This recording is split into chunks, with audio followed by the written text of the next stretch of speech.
Welcome to the Kids from the Fourth Floor. I'm Christina, And I'm B Matt. and this is our podcast where nostalgia lives rent free. We're two Brooklyn originals taking you back to the days of mixtapes, cartoons, and block parties. It's not just a throwback, it's a time capsule with heart. So hop back into the DeLorean and reminisce with us, the kids from the fourth floor. Yes. Excellent. That's what you do. Yep. And oh man, today we're honored to welcome Lawrence Hilton Jacobs, a true cultural icon whose work has shaped generations of film and television lovers, from his unforgettable role as Freddie Boom Boom Washington on Welcome Back, Kotter, to your powerful performances of Cooley High as Cochise and the Jacksons in American Dream as Joe Jackson. Lawrence has consistently brought depth, charm, and emotional truth to the screen.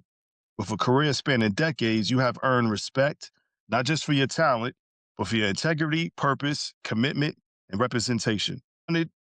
This May 2025 in New York City, with an official proclamation recognizing your excellence and cultural impact, you continue to evolve, most recently with your latest film project, War Dogs. Today, you stand as a respected legend in Hollywood, a mentor, an advocate, a living example that longevity, purpose, and integrity never go out of style. It is truly an honor to have you with us on the Kids from the Fourth Floor. Fellow New Yorker, let's give a big round of applause for Lawrence Hilton Jacobs. Welcome to the Fourth Floor, man. Man, you hyped me up real high, man. I got to measure up now. Oh, man. That felt good. Seventh floor. That's where I was, on the seventh floor. Oh, seventh heaven. There you go. Wow. Was it a walk up? Man. Was it a walk up or you had an elevator? No. It was a project, Douglas project. We had an elevator. You know, Okay. two of them. The audience and elevator. Oh my gosh. Yeah, Okay. my husband Eddie, who you met, he lived in Brookline projects in Canarsie, Brooklyn. Oh, Canarsie, yeah, we know it well. Yeah. Yeah. And you know, we're from Crown Heights, Brooklyn. You know, we know it's your New York City kid. And what part of New York did you grow up in? Upper West Side, mostly in Manhattan. You know, I used to hang out in Crown House there with a friend of mine, Carter Sleeve. They lived on President Street. So back in the early 70s, I was over there all the time. Oh. But I'm from Manhattan, you know, and born and raised in Manhattan. That's the lick, you know, Upper West Side mostly, 100th and Columbus Avenue area. Wow. Yeah. Yeah, man. It's like the Hell's Kitchen area, right? Hell's Kitchen is further down. I was originally born down there when I was a kid. Okay. I didn't stay down there very long. I was down there for maybe a year of my time, and then we moved up to uptown where I was. So I was about 5 or 6 when we moved. And so, Okay. Yeah. you know, I mean, I remember Hell's Kitchen going down to visit as a teenager, but as a little kid, I remember nothing. You know, I was just going. So Yeah. did you have any favorite memories growing up as a kid or a teenager in New York? Because that's what this podcast is about. We like to reminisce about our memories in New York. Did you have any like favorite memories from New York, places you used to hang? Memories, but I had 2 friends that I've known since I was 5 years old, Dwayne Overstreet and Bobby Messam, you know, Robert Messam, you know, what we call him Bobby. And we're still friends to this day. That's never ended. And those are my boys. You know, we hung out and did everything. You know, we learned how to drink sodas and meet girls for the first time and lie to each other and redeem ourselves and all that good stuff. And we were hanging out all the time, you know, and in the tenements, the project. It was just the way it was. And we used to sometimes come over to Brooklyn. They would give us a hard time, but we'd roll with it. We're over to Foster's Park to play basketball. Man, what y'all doing here? Y'all from New York, you know, and all. I was like, all right, they skipping us. But you know, I had a nice, fruitful childhood. You know, it was all really family oriented, or you felt the sense of community, which is gone with the wind now. And so, you know, it's like you grew up. You had 5 brothers. With the community, you had 30 brothers. You know, it was that kind of thing because everybody was close, playing to each other. Other people's parents could discipline you, and it was okay, and you respected that. Right. I know how to curse, but I will not curse in front of what people are older. I won't do it, or in front of little kids. And that's a thing that was ingrained into me when I was a little kid myself. You know, so memories, I said, are many memories if you wanted specific stories, but I just had good people that you know, like when I talked to my friend Dwayne a lot, and we are still laughing about soupy sales shows, DOSes that we used to be digging. Or, when Dwayne and I used to take these long walks down into Times Square because we had no money, we just wanted to get out the neighborhood. And we used to go to this little place, this Italian, little place that used to make meatballs and spaghetti and all that. We had no money, but we used to love just drooling looking at it. So that was our thing. Oh, Go down and look at the meatballs. As we laugh about that till this day. I said, man, and the thing about it was even crazy. The place was serving meatballs and all that, and right next door was a blood donor bank. What a comparison, man! A blood donor bank. Oh. Yeah, how gross is that? But that's what it was. oh my gosh. So I mean, I could imagine just those afternoon routines, going to the city, going to your favorite spot. Like what? I mean, besides the meatballs, did you have any afternoon snacks or any routines that you and your siblings probably did or your friends did? Big thing back then was two things. Was Honey Buns. These little pastries were here for a dime. It had about 4 What? ounces of sugar in it, and then you could get these little cheap hamburgers too for 20 cents. And with all these little diced onions, they look like nets. We was eating them in. So we used to kill that all the time, and that was the big lick. And also another thing, we used to Gotcha. have the cups that looked like cones, so they would put French fries in there, and then they put the ketchup on it, but then they would put vinegar on it, and we thought that the vinegar sauce was gravy. What did we? Oh, wow. Man, it be slurping on down your neck and everything. You'd be loving it. So it was a trip. It was us. Yeah. That's good, man. That's good. All right. Wow, that's cool. Did you have any? Were you like a candy lover or anything? Anything from back then you remember? Something until this day, I've not been a crazy person about sweets. I mean, I like Right. candy and desserts, but not at all. I mean, last night I had a dinner party at my house. I had about 12 people over, and I cooked because I come from the big West Indian Dominican family, so everybody got to know how to cook. But I cooked for a bunch of peeps, and then I had cheesecake and ice cream and all that. I ate none of it. They ate it, you They ate know. it. Yeah, and candy, like once in a while, I get my little craving when I want some Mike and Ike's or something like that. But I don't know why. There's no special reason. And when I was a little kid in the '60s, when I was like 10 and 9 years old, you could buy 2 for a penny candy. So that was like being, you hit the lotto. You got 10 cents, you 20 cents. And so I took Yeah. advantage of them and stuff like that. But Wow. no, no, no. Do I have a favorite? Like, I mean, we used to eat, the Three Musketeers and the Snicker bars and all that stuff, and the Payday. That was a popular candy bar when I was coming up. But no real favorite. Wow, what a trip. I'm Oh, So you at say you're school West nuts and Indian. berries. Yeah, I'm You say going. you're You got me going through memory lanes now with all this stuff that you. Yeah, that's what this is about. that's Yeah, what this is about. We like to reminisce about the good times, and bringing Yeah. back that nostalgia because that's what me and Brandon, my brother B Man here, we are lovers of that, and just having those good times, good memories, and so that's what we live for that. So you say something. West, Something that I just thought of that I really like. They used to come out by Drake's Cakes, anything called ring dings. I used yeah, to, Yeah. Oh, and I used to look for them bad boys, man. Whew. All that cream in the middle, look like shaving cream, but taking it back now. You're really taking it back. yes. Oh my gosh. No, we like that. We like that. ring So ding. you said you're West Indian. What countries do your family come from? My mother is originally from Santo Domingo, the Dominican Republic, and then when she Fuck. was St. Thomas Virgin Island, where my 2 older brothers and my older sisters was born. My father's from St. Croix.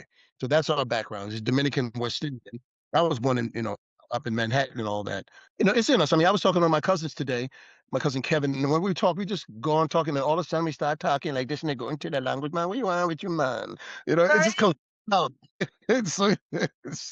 That's us, man. So we can't help Oh, ourselves. yeah, Wow, that's us. that's Yeah. us. Our family, the accent, everything. We're Panamanian and Bayesian.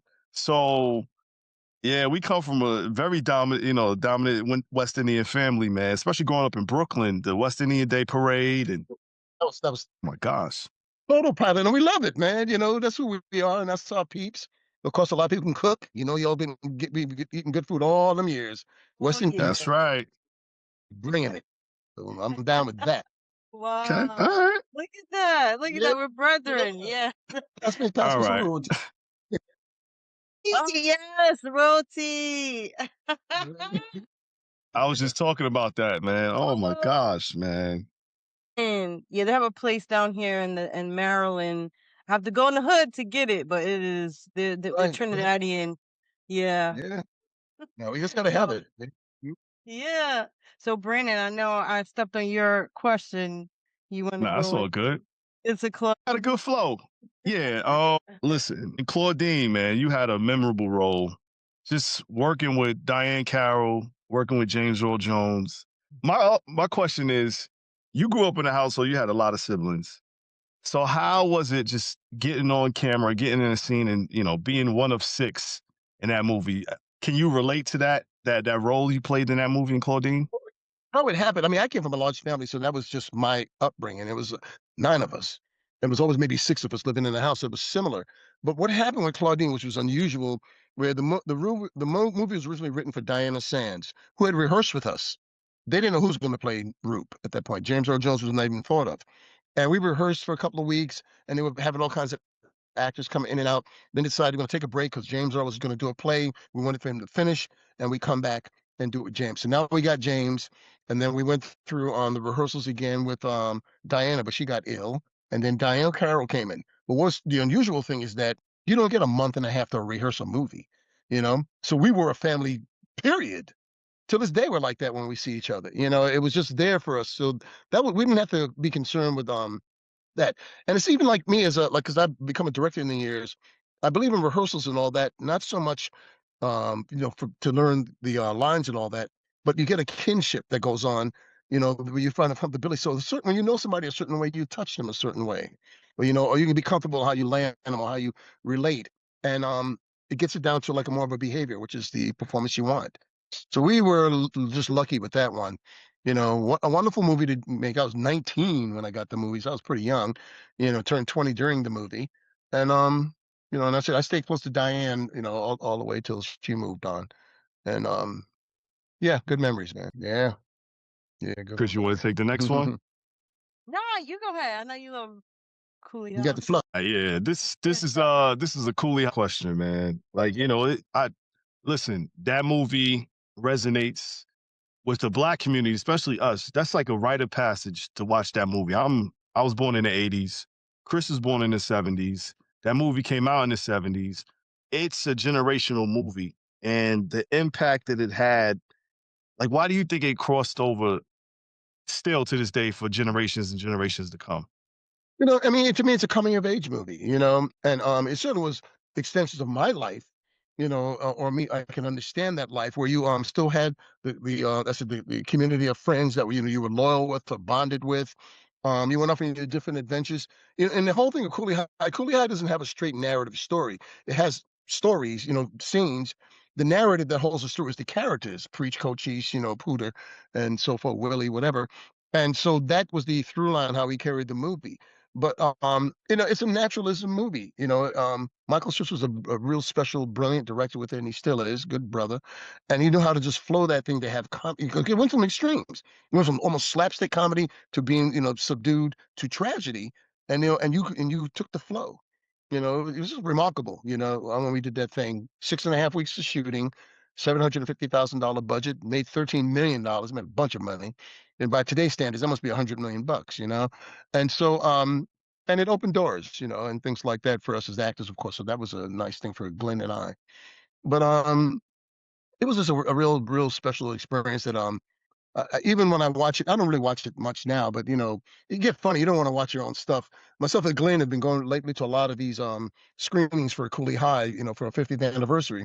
But we come late because we've seen the movie probably one too many times. So like we can answer the questions, y'all, but we don't need to see the movies. So Yeah. Yeah, I don't know, man. Just seeing Cochise' death, the way it resonates in pop culture, especially Black culture. That was the first time I cried at a movie as a kid. Like, yeah, it was a shock to your system. And just seeing it, how it's affected pop culture. I hear it referenced in songs, I in mean, TV shows. It's crazy, man.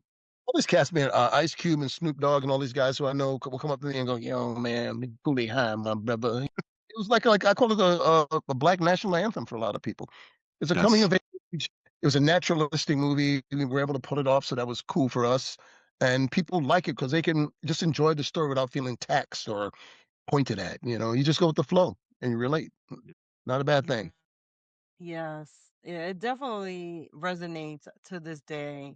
Like B-Man said, generations later. I know I can't watch it because I get so emotional at the end when when your character is killed. Um, but yeah, it's definitely something that still resonates. So we definitely want to give you your flowers. You just talked about a minute ago about Claudine and all that. Sometime I always make a jest. Said, I think the character I played in Claudine was Joe Jackson's as a teenager. Oh That's wow, when I I think can back. see that. That could have been him, and look how it full circle it goes. Yeah, Yeah, I man. could definitely It see was that. preparing you for that role, man. Yep. Yeah. Preparing you for the role. So yeah, that's a good segue into your role on Welcome Back Kotter. So how much how much of that character's personality was yours? Did you have any input on how Oh, that completely. character?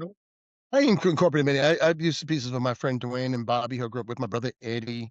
I had flavors of them. My own sensibilities. I was a class clown in what they used to call junior high school. Now it's called middle school. So I was always being thrown into the dean's office. And even when I was in the dean's office and they were trying to discipline me, I was cracking up one-liners. They just want to shoot me or something. Get this guy out of here. A little skinny dude with a lopsided, hairstyle. But you know, Welcome My Car was just a gem. I got those wonderful people to work with. I always get a little sentimental of it because a lot of them are not with us anymore. It's just John, Gabe, and I. But when we see each other, we don't miss a beat. I saw John not too long ago, and it was like, "Hey, man," the hugs, and I saw Gabe as well. And this is real life. The show was terrific to do. The most fun I ever had in my life working on something because it was loose. There was no rules. We just did what we were out of control, and they didn't stop us. And we were all a bunch of couple of young guys with a couple of extra bucks in their pocket. Nobody can tell us nothing. We were tripping without our luggage, but we were into it. It was a lot of fun. Ah man, I could tell you, like, just again, I'm 41, but I remember in the '90s, during the summertime, I would stay up late and watch Nick at Night, and they would Yeah, show I got introduced to Welcome Back Kotter through the reruns watching Nick at Night, and yeah.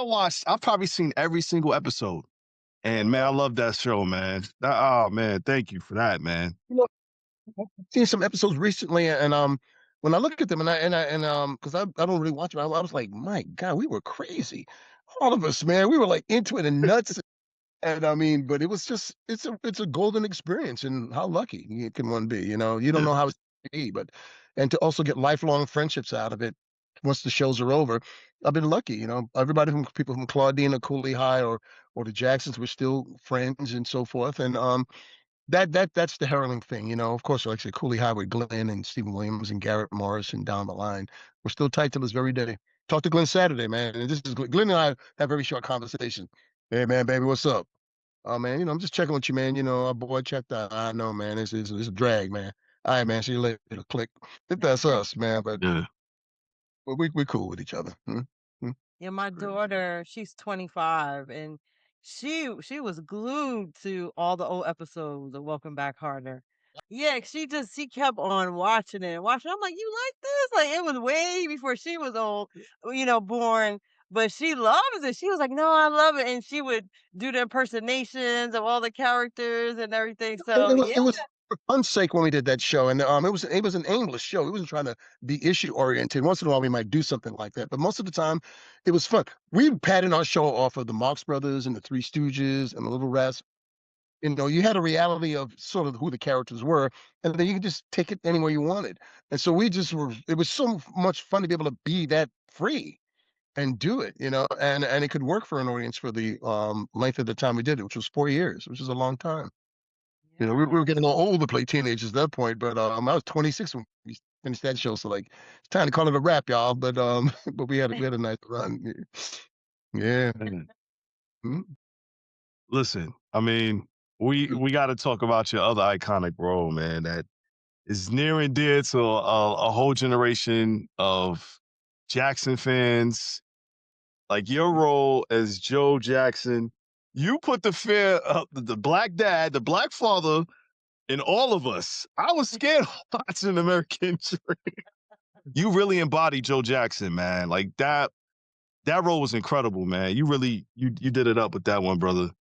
Appreciate that. It was a lot of fun. I had known the Jackson family for years before that. I had no idea I would ever play their dad. As far as Mhm. show business. It was a very involving role, and I don't like this as an actor too. I just zone in, you know, Mm. um, I zone in, and I stayed in in that depth. Although when they said cut, the kids on there, they really thought they were my kids till this day. Although they're adults now, so they come around, they was jumping on me. And like even the youngest guy played little Michael, Alex Burrell, but he's like my son till this day. He's 42. His daughter Tara is 12, who I love madly, and they came over a couple weeks ago and ate some spaghetti and meat sauce with me, and we hung out, and I'm just kissing her all the time because I just love her. So that's Love our that. close. Pretty nice.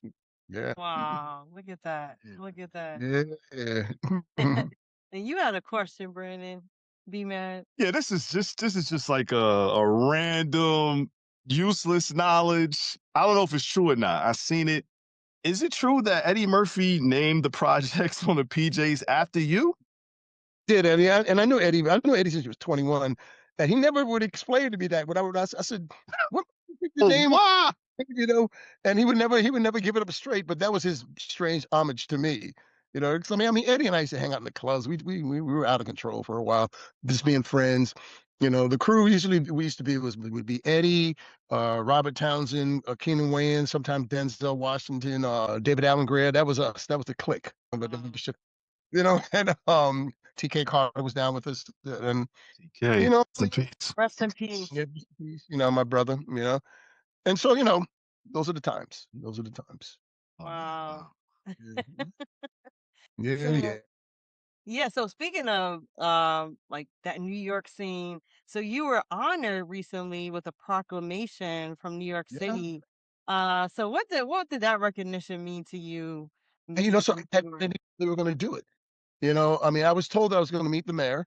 I came to New York just as a visit on family, and this guy who's a PR guy, Todd Shapiro, wanted me to make some appearances, talk to these kids. I said, okay. He said, well, I want you to go to this thing with these kids at a special school in Brooklyn, and you meet the mayor. And I said, well, cool. I had no idea he had a proclamation for me and the whole nine, and Oh, he was wow. the coolest dude. Man. He was like telling me how he's from Brooklyn. He was talking about playing CeeLo and all that, brother stuff. And so, I just take it as an honor, and it was a trip. It was totally, Wow. you gotta give up the real, man. I don't care what Yeah, suit you got. You from the hood is good, so that's all to play that. But that's it right. was very nice. It's a big, big thing. So I have it in my office here, but I'm in now. I have nowhere to put it, so it's on top of a shelf. One day I'll find some space for it. But those things are I'm a strange guy, I don't know how to take a compliment. I don't know if that's being humbling or I'm, tripping or something, but I always feel awkward, when people say, "Oh, you're legendary and this and that." I'm like, "All right." Yeah. You're a legend to us, man. I'm No, sorry. We giving you your flowers. We no, gotta give you your flowers, man. I would be remiss if I don't mention this. My mother back in the 70s when your projects were big, she had a Mm, crush on you. She was a uh, fan uh, back then. Yeah. So I yeah, gotta say it. I gotta hold on. say it. All right, well, let's check now. Yeah. She had a All crush right. on you. So, but yeah, so Oh, you're that's legendary in our household. She yes, loved man. she loved some Cochise. So let Well, me tell you that. Yeah. yeah, Yeah. all But right. so let's talk about your current project. So War Dogs, what what drew you to that project, and what can audiences expect from watching that on BT Plus? It's just an entertaining movie. War Dogs is something that happened to come along. The producer Kevin Weisberg was a friend, so he just asked me. I had done a cameo thing on a movie they called The Contract not too long before that, and then he just came up with this thing and said, "Man, Larry, you got to show up." So I showed up and knocked it out. And what the movie is about, was I always explained it as it was. Some terrorists want to take over the hood, and the brothers ain't having it. So we had to step up and just get them out of there. And but it was a lot of fun, and when you watch the movie, I mean, to me, it's a silly movie. I'm just be honest, but it's totally silly, but it's entertaining. It keeps you awake, and it's got all the special effects. Everything's blown up, and people are mystifying all this. Okay, it's a job. Got you. Got you. Yeah, man. Oh We man. definitely tell our audience to tune in for that and stream Oh, it yeah. on BT Plus. So, so B man, I know you had a question about. Yeah, man. Like just I'm curious, man. Like if you could go back to the seventh floor, we're the fourth floor. If you can go back to the seventh floor of your childhood, like right before you got that call for Claudine, for Cooley High, like what advice would you give yourself? God, if I could be, it's always hard to, go back hypothetically, but I would say this, and I say this to even young people or anybody that asks me, is there a key to show business or a key to business? And I say, well, the key to me is your honesty. If you get into your truth, we know our limitations, we know when we're BS, and let's just keep it real. And I said, and that's what's going to propel you or hold you back. You start from that. And then you base it on ethics, which might be specific business or business, protocol or whatever you might want to label it as. The BS ain't kicking it, and so that's the through line for me, and I learned that from my mother, Clotilda Jacobs, who was real strong on that. My friend Adam Wade, who was rest in peace, who was my mentor and taking me through the annals of the business. And the Al Fan at the Al Fan Theatrical Ensemble, I first started studying where I met Adam, and they ingrained those kind of points of view into us, which I have adopted for the rest of my life.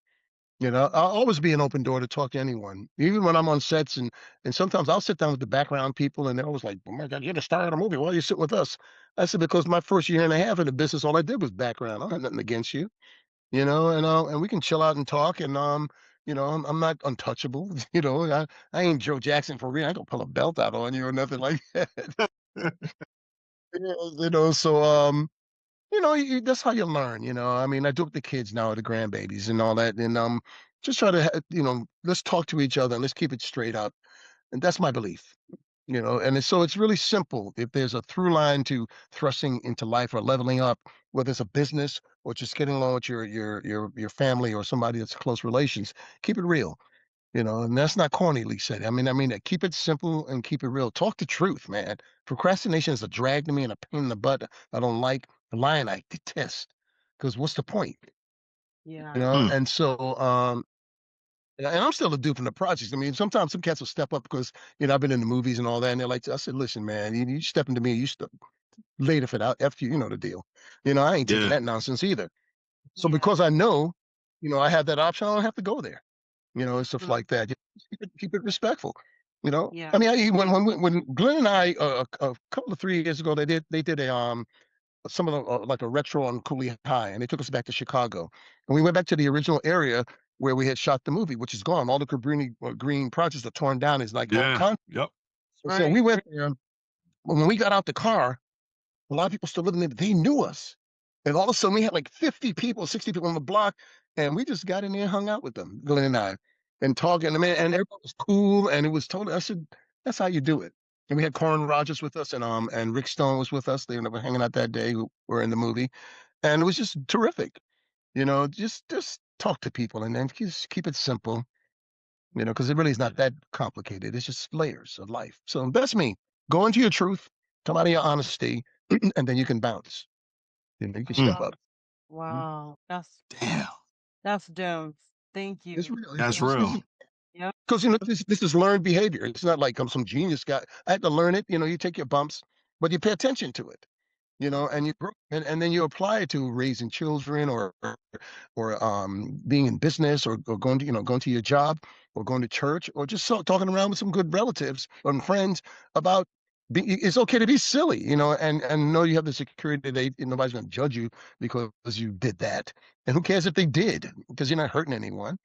you know, it's real hard for us to be individuals because we're so caught up into wanting some kind of some acumen of somebody saying this is how you should be, or you're being judged, and who needs that? I just don't roll like Right. that. But it was taught, you know. Yeah, Yeah. Oh, thank you. So, yeah. so B Matt, do you have any final words before I close us out? Um, sir, I just want to say thank you, man. That advice you just dropped on us, I'm taking that personally. I'm taking that to heart for myself. Mhm. I wow, that was the real. And I think we need more talks. We need black people like yourself, us black people having these type of conversations with each other, man. I just appreciate that, man. I appreciate So, everything you've done. You said something key, not to cut you. You said something real Yeah, key. yeah, yeah. We have to have those talks. That's what it is, man. We can relate to each other, and we can hear each other out. And even if you heard it 20 times from this person, like you do with kids, they'll tell you something a million times. You got to hear it another million times, but you give the time. It's got to be worth it to some degree, and that's how we're gonna learn and be able to make ourselves a little better or get through a moment. I always say to people when I'm not always, but sometimes when people are tripping, I say, man, look, go get that extra hamburger or that, if it back in the day would have been a honey bun with me or something like that. Mhm. A ring ding, man. Go get it and then, go deal with what you got to deal with. Yeah, yeah, Yeah. Wow, that hit me. yeah. We appreciate it because that's why we created this podcast. It's to go back to those times. For us, it was a simpler time, in life. And we know there's so many people that just need that right now, just to have these one-on-one conversations, just simple, plain, real So talk. you need it. You're that's on it. You're bringing people together to be who they are as a collective, and that's important. And somebody's got to put it out. Recently my friend Glenn Turman does documentaries, and they're doing one on me, and they sent me the first 18 minutes of it. I was watching it last night, and I showed it to my sister, and I said, you know what's good about it? I said they're cataloging that history. Or whatever it's worth to somebody. I said, and they're letting it be. I said, so we have to do that, especially as Black people. We got to keep giving the information. We got to talk to each other, get them babies to step up because they ain't gonna be babies long, and we want them to be able to take on the world a little bit, and Mm. so it's never ending, but that's okay. We're not on a schedule. We're here to, for the duration and a little bit further than that. Yeah. When I studying with Al Fan up in Harlem, he used to always say, Al would always say, we always should go the extra mile. In my mind, it was going the extra 3 miles. I Mm. mean, even that days when I was up in Harlem in St. Philip's Church in the basement studying with the Al Fan Ensemble, and I used to hear all those wonderful, euphemisms and things from Al and getting it in. There was a little girl there. He used to be in the ensemble. He used to always, she had a crush on me. She was 4 years old. She was following me around. She's the sweetest thing, but she'd always listen to me and talk to me, and I love her till this day, and it's Kim Fields. She was a baby then. Ah, And Oh, then when I see Kim now, Kim still, looks at me and she still calls me Uncle Larry. And the sincerity of how much we love each other is so thick, and she's a mother and a wife and all that. But you know, we gave the truth was she knows she had the open door to be that way until this day. She's a grown woman, we mhm. still care about each other. It doesn't change. That's what Yeah. it's all about. That's what it's all community. Yeah, man. community. Yep. And legacy and just Blended. carrying on tradition, carrying on our stories, and reminiscing about those things like honey buns and Ring ding. That's right. ring And ding. ring dings. Yeah. Just Ring. Yep. it's so universal whether you came from Chicago, New York, DC, LA, and that's why we love having this podcast because no matter who we bring on, everybody has their own story that they remember, their own special thing, and that's what brings us together collectively. Yeah. Love it. Yeah. I love it. I think you guys are doing a nice thing. I really appreciate it. Appreciate you having me on. I really mean that with all sincerity. Oh man. It's just Thank you. why not? Why not? Thank you Yeah. so much. Thank you. Thank you, Well, sir. with Thank you. that, Lawrence, thank you so much for spending time with us today. Your legacy, your integrity, the way you continue to move with purpose are truly inspiring. And you have not only entertained generations, I know you've entertained our family for sure, and you have Mhm. shaped culture, opened doors, and shown what longevity with dignity really looks like. And we are grateful for your stories, your wisdom, your characters, and your continued contribution to the arts, to the culture. It has been an absolute honor having you on the Kids from the Fourth Floor podcast. And to everyone listening, please make sure that you stay connected with Lawrence Hilton Jacobs projects. You can follow him on social media, IMBD, Instagram, and please keep up with his latest project, War Dogs, and appearances. And Just don't look for me on America's Most Wanted. I ain't on that one. Okay. right. Nah. Nah, nah, nah, nah. None of that. So yes, please sure to support his latest work and continue showing love to a true icon in our Thank midst. So we definitely giving you your flowers and we thank you so much.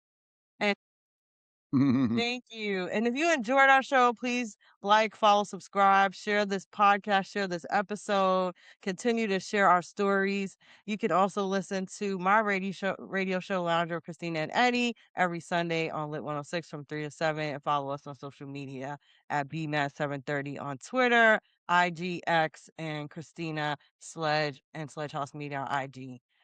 So Brandon, close it out. Oh man, Mr. Lawrence, man, we thank you for swinging through to the fourth floor with us. The door on the fourth floor is always open. Till next time, peace and love, family. Got it, baby. Keep it real, y'all. Okay.